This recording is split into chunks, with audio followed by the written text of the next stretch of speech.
ಈಗ ಇತರೆ ಸುದ್ದಿಗಳನ್ನು ನೋಡೋಣ ಎಕ್ಸ್‌ಪ್ರೆಸ್ ನ್ಯೂಸ್ನಲ್ಲಿ. ಸರ್ಕಾರದ ಸರ್ಕಾರಿ ಬೋರ್ಡ್ ಹಾಕಿದ ಆರೋಪ ಹಿನ್ನೆಲೆಯಲ್ಲಿ ಚಿಕ್ಕೋಡಿ ಪುರಸಭೆ ಎಚ್ಚೆತ್ತುಕೊಂಡಿದೆ.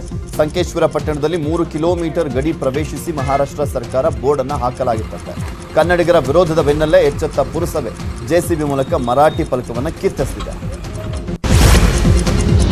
ಚಿತ್ರದುರ್ಗ ಜಿಲ್ಲೆಯ ಚಿಟುಗು ಮಲ್ಲೇಶ್ವರ ಮಠದ ಸ್ವಾಮೀಜಿ ನಿಧನರಾಗಿದ್ದಾರೆ. ಹಿರಿಯೂರಿನ ಚಿಟುಗು ಮಲ್ಲೇಶ್ವರ ಮಠದ ಸ್ನಾನಗೃಹದಲ್ಲಿ ಸ್ವಾಮೀಜಿ ಮೃತದೇಹ ಪತ್ತೆಯಾಗಿದೆ.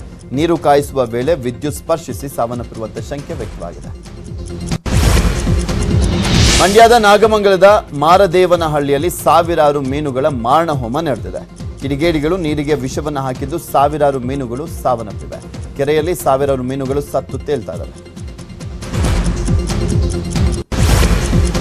ತಮಿಳುನಾಡಿನ ದಿಂಬಂ ತಾಳವಾಡಿ ಪ್ರದೇಶಗಳಲ್ಲಿ ಭಾರೀ ಮಳೆಯಿಂದಾಗಿ ಚಾಮರಾಜನಗರ ಜಿಲ್ಲೆಯ ಚಿಕ್ಕಹೊಳೆ ಸುವರ್ಣಾವತಿ ಜೋಡಿ ಜಲಾಶಯಗಳು ಭರ್ತಿಯಾಗಿದ್ದಾವೆ.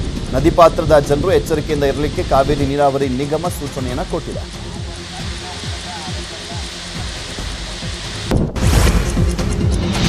ಮೂವತ್ತು ಅಡಿ ಆಳದ ಬಾವಿಗೆ ಬಿದ್ದಂತ ಹೋರಿಯನ್ನ ರಕ್ಷಿಸಿದಂತ ಘಟನೆ ಶಿವಮೊಗ್ಗದಲ್ಲಿ ನಡೆದಿದೆ. ಚನ್ನಪಟ್ಟಣ ಗ್ರಾಮದಲ್ಲಿ ನಿನ್ನೆ ರಾತ್ರಿ ಹೋರಿಯೊಂದು ಆಕಸ್ಮಿಕವಾಗಿ ಬಾವಿಗೆ ಬಿದ್ದಿತ್ತು.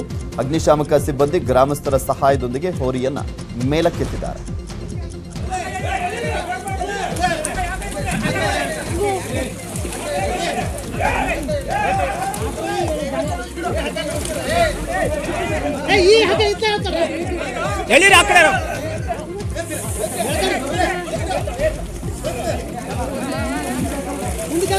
ಮುಂದೆ